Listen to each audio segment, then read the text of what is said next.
The one and only undergraduate student government debate is about to begin. I'm Zain Khan, and here's where you get to see everything that's coming up. Frustrated over shared lifts? Don't hold your breath for change. We'll tell you why next. And we asked students if they plan to vote, and if not, why not? See It Live starts now.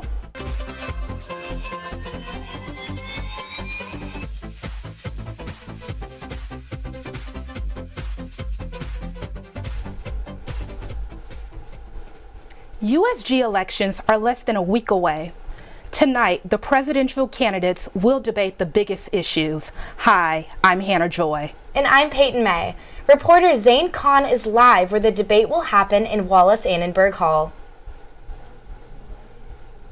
Thank you so much. I'm here at the Annenberg Hall in room 106, where the debate is about to begin in just an hour. As you can see behind me, the cameras are set up, the mic is set up. It is going to be a very interesting and historic debate, given that this is the first time in a very long time where we're going to have such a large pool of candidates. There is 5 slates running for president and vice president. We spoke with the moderators of the debate, and this is what they had to say. We're looking for, in-depth answers, but they only have 60 seconds, so how in-depth can you get? But I would say actionable steps are definitely something I'd be looking for. We're reporters, so oftentimes we'll receive statements that sometimes skirt around questions, don't give a full and complete answer. So what we would really be looking for is just full and complete answers with actionable steps, as Natalie said. Fight on! The moderators gave us the rundown of how the debate is going to work. Each slate is going to have 60 seconds to respond to the questions. The questions have been picked by the moderators in collaboration with USG, as well as one question each from the president and vice president of the current administration. There'll also be questions. Tonight, we're going to hear from several candidates running for undergraduate student government. We reached out to all 5 tickets for president and vice president earlier this week to ask why students should vote for them. We begin with Yoav Gileth for president and Monica Rodriguez for VP. Hey everyone, I'm Yoav. And I'm Monica. And we're excited to be running for your student body president and vice president. We're running on 3 big priorities: community engagement, mental health, and restructuring. We'll work to expand Children's Give Back and work to make sure there are adequate mental health resources on campus, from bringing puppies to goat yoga and diversifying our therapists. And we'll fight for single rider thrift. We get it. It's hard to believe promises when everybody's making them, but we have a track record of getting stuff done. I'm proud to say that this month I'm feeding hundreds of students meals from locally owned restaurants. And I'm proud to say that I've raised over $55,000 worth of food in the last 2 years, donated to unhoused individuals and food insecure students. This year alone, we're helping feed 32 students on campus. Look, it's hard to know who to vote for when everyone's making promises. But a vote for us isn't a vote for promises, it's a vote for action. Thanks, everyone. Next, we go to presidential candidate Divya Jakadar and her running mate, Michelle Liu. Hi, we're Divya and Michelle. I'm a 3rd year studying political science, artificial intelligence, and forensics. And I'm a 2nd year studying business administration, applied analytics, and cinematic arts. And we're running to be your next student government president and vice president. As current senators, we've worked on many projects in the Affordability and Basic Needs Committee to make student lives easier. We want to continue that work, and we want to ACT. That stands for accessibility and affordability, community, and transparency. Within ACT, we have many platform points that you can see in our link tree. Just to highlight a few. Imagine a digital ID card that scans you into every building on campus. Imagine a housing directory that makes it easier to find affordable housing all around campus. Imagine a better thrift program. We will ACT to make that happen. If you have any questions, please feel free to reach out to us on Instagram at DivyaMichelle2023. If you want someone to ACT, vote Divya and Michelle for USG president and vice president. Now we're going to the team of Devin Ayala and his running mate, Navia Singh. Here's Devin. Buddy, my name is Devin Ayala. I'll be representing the Devon and Navia state slates for USG president and vice presidents. Unfortunately, Navia couldn't be here at the time of filming because she's out of town, but I'm just going to be talking a little bit about our platform, stuff that actually matters and a little bit about us. So both Navia and I are juniors, and we've been in Senate this past year, as well as myself since freshman year, making us the most qualified and experienced candidates. And I feel like with that, it comes a lot of internal knowledge and experience that we want to apply to everything that we have achieved and done within USG so far. So a little bit about our little campaign. We're repping that light blue aesthetic for everything. We based it off of equity, transparency, and advocacy. And for brevity reasons, what that basically means is we want to collaborate with our student body much more and actually listen. I feel like a lot of times USG presidents and vice presidents are kind of out of touch with what students actually want. So we want to just meet with as many students as possible, gauge your interests, and just be practical people for you. Thank you. And finally, here are the presidential candidates, Aiden Figgery and VP candidate Ashley Kai. Hi, I'm Aiden. And I'm Ashley, and we're super excited to be running for Vice President and President of USG. Our platform is a short list of issues that we think can make a huge difference here at USC. The most important of these encompasses individual and community safety. We think this looks like preventing sexual assault across our campus, Yellow Jacket accountability, and reinstating thrift in a meaningful way. If elected, it's really important for us to ensure that we're advocating for all student voices at USC, including and especially those that are traditionally underrepresented by USG efforts. We want to accomplish this by reducing traditional barriers in terms of running for office, as well as focusing on the issues that face international students in working over the summer. It's really important to us that these ideas are more than just a wish list. We think we have real plans and have a feasibility document on our Linktree to show you why all of these are possible in a term. We would really appreciate being able to count on your help in getting there. We hope you'll check out our Instagram at AidenAshleyUSG and see you on February 21st to vote. Fight on! Candidates are also competing for 12 spots on the USG Senate. Senators represent the interest of undergraduate students. 15 candidates are currently in the running. Annenberg Media reached out to all of them, but only 3 responded. Here's what they had to say. Something that our ticket does that's unique is that we have a combination of institutional knowledge from me being in USG, and my running mate Hallie is new to USG, but she has a background in social justice and advocacy. Everyday problems that students face are something that we're really interested in helping fix. We want to fix shrift, we want to expand the USC-LAX shuttle, we want to expand mental health services, and we want to help repair relations with the USC community and the greater South Central community. My main 2 issues are resources for undocumented students and resources for first-generation low-income students. Seeing my entire campaign on just having achievable goals, being transparent during my term and campaign, and making sure that I held myself accountable to representing the students.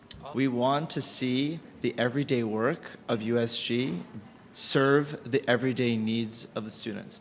So our campaign message is clear, 5 words: common sense for common problems.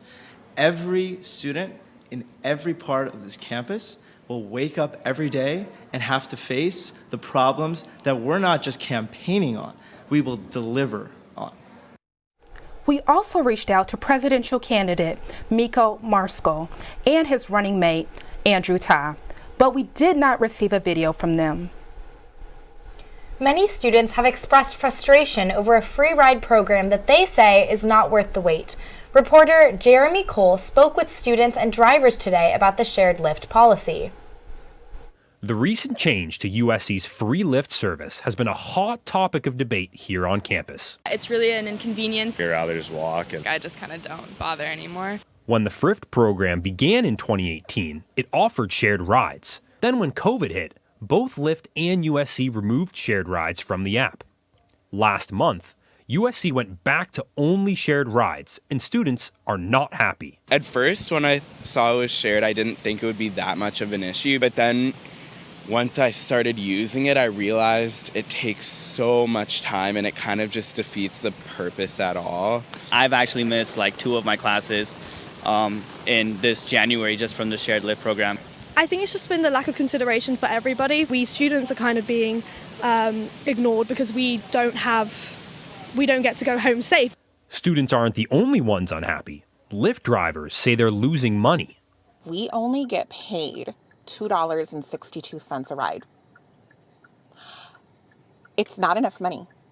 I I won't do it anymore. There's a reason I haven't been here for a while. It's not enough money. Today, the head of the free Lyft program at USC said Lyft rides are down 40% per week. She says the university and Lyft are working to find new solutions. But she added that USC has no intention of going back to the COVID model of no ride sharing. For Annenberg Media, I'm Jeremy Cole. USG has been deliberating a new budget for the next fiscal year to be approved in just under a week's time. Every USC student pays a $64 student programming fee that goes toward the USC budget. The majority of the $2.5 million budget funds student groups and organizations. More than $500,000 is allotted to concerts. The budget also pays for USG salaries. Primary focus this time was getting MASA and Manasa money because they ran out. We know that advocacy costs money. So we were able to allocate them. They get a maximum of $10,000 for the second semester. That's the policy that we tried to go with, to be fair. So gave them their $10,000, but then we also have been looking at other ways to ensure that they're able to get advocacy outside of money. USG is calling on the administration to provide more resources and support to students affected by the deathly earthquake that struck Turkey and Syria. The Office of Religious and Spiritual Life is leading a candlelight visual this evening in the University Religious Center courtyard so people can honor those who died in the 7.8 magnitude earthquake earlier this month. USG is working with the Middle Eastern and North African Student Assembly Group to provide relief to impacted students and plan events. USG unanimously passed a resolution to support students impacted by the quake and will continue to advocate for the affected students. Roughly 21% of USC's undergraduate student population voted in last year's USG elections. We asked current students whether they're planning on casting their vote in the upcoming race. Yes, I am. The USG candidates this semester have super good initiatives that mean a lot to me and like what I want to see at USC. No. I don't know what student government does.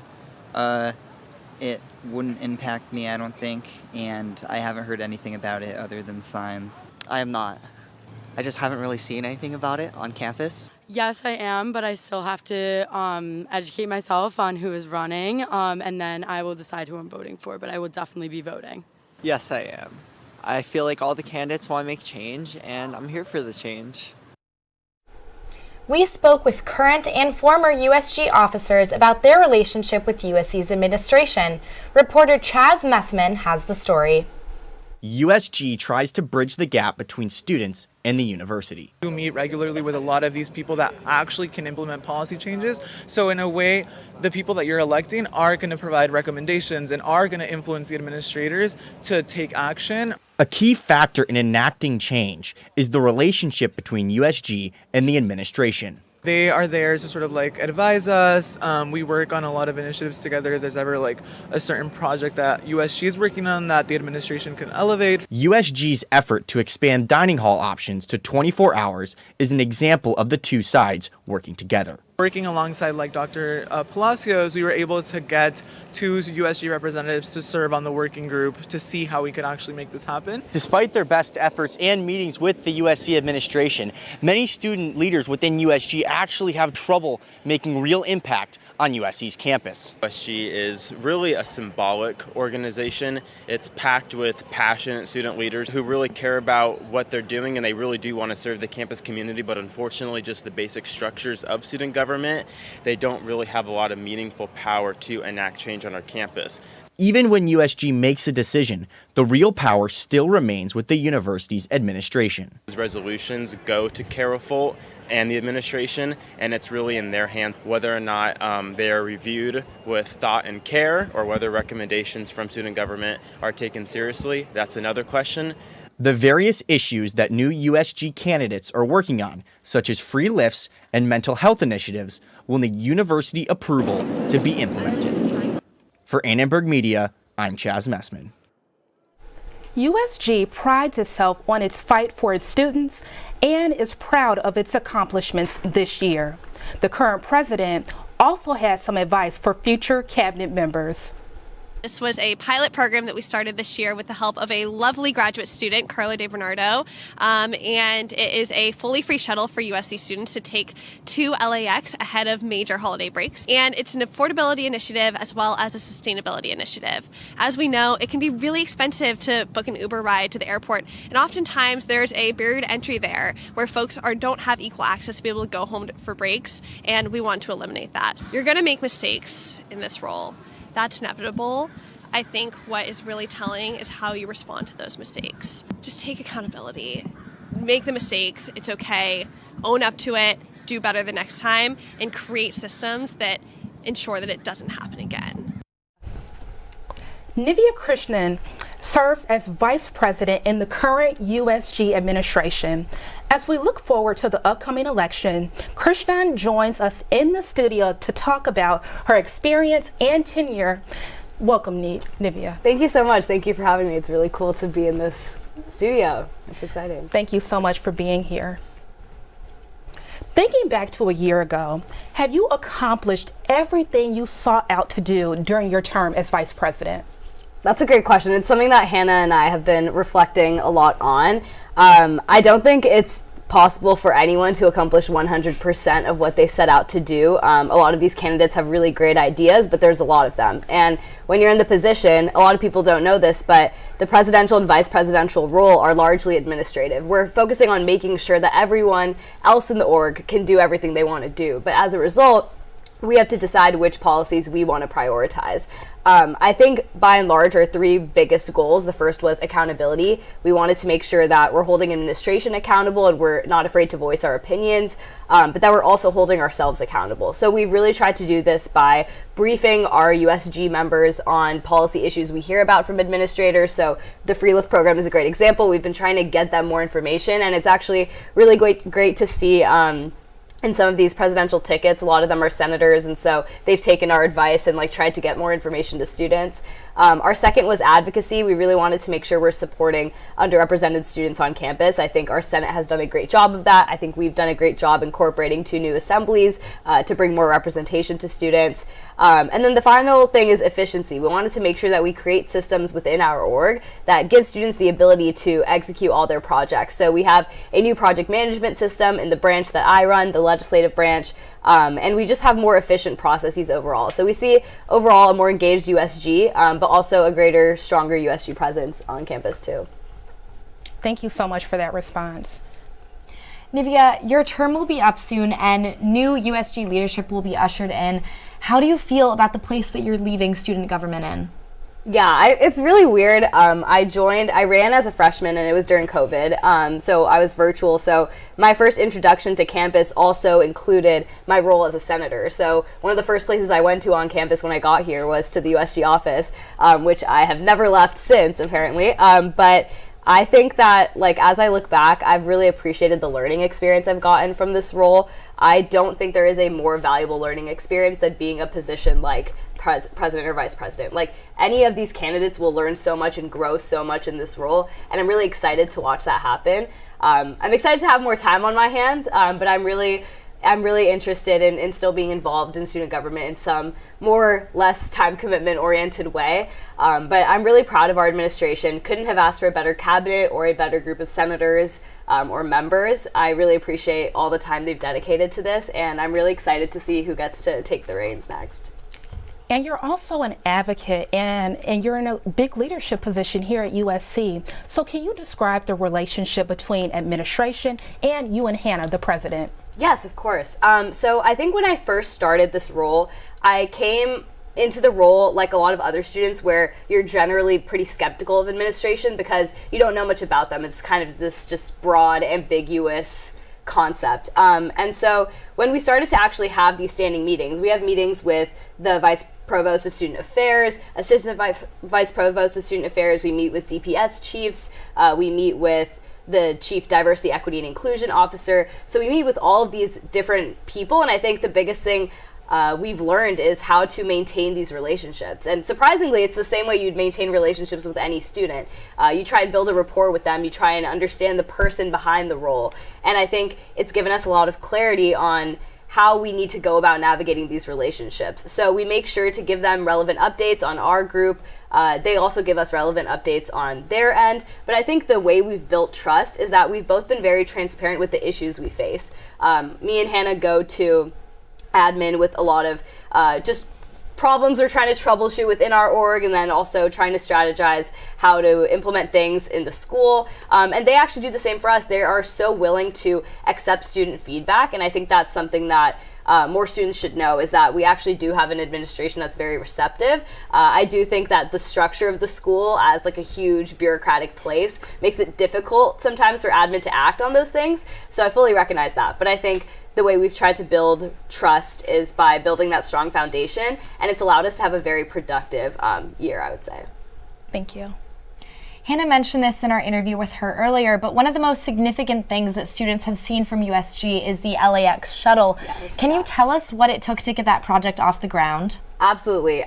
It took a lot of organization, but it also took a lot of teamwork. I think something that Hannah and I have really tried to get at during our term is that any project you implement, you have to work together. Any project is a team project. So a student, like she mentioned, Carlo, he brought this idea to us, but he needed help implementing it. And so we recruited our chair of the sustainability committee within student government to help us with the project, Sarah.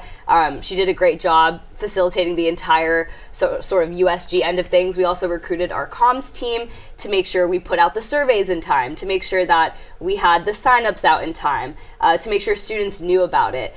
We also had, like Hannah and I were talking to administration about securing the funding for it. We were working with campus activities to make sure that we paid for the buses on time, that all the students knew where to get picked up. So it was a huge operational undertaking and a huge price tag as well. But we saw a really clear demand for it throughout the year, and I think it's such a great project, and I'm so grateful that we have the ability to have the money to be able to do that, because I think a lot of other student governments do not have the budget we do, and I think people need to realize that too, is we have a $2.5 million budget that's objectively crazy. So I think that we've been able to do a lot with that money, and I'm really grateful for that. Thank you. Congratulations to you on making that happen. I know I use the shuttle myself, and it really is a wonderful program. So congrats to you all for making that happen. No, thank you so much. Yeah, it was a great time. Nivea, thank you so much for joining us in studio. Don't forget, you can catch a glimpse at who might be the next president and vice president of USG at tonight's debate in Wallace Annenberg Hall. The voting window for USG elections is just around the corner. Don't know where to vote? No worries. We got you covered. In-person voting will take place from Tuesday, February 21st through Friday, February 24th. USG will have voting booths from 10 a.m. to 4 p.m. outside of Levy Library and Tommy Trojan. The voting link will be available through a scanned QR code, and online voting will remain open through Sunday, February 26th. Thanks so much for watching See It Live. From everyone at Annenberg Media, I'm Hannah Joy. And I'm Payton May. For more coverage, watch and subscribe to our YouTube channel at youtube.com/Annenberg Media. Good night.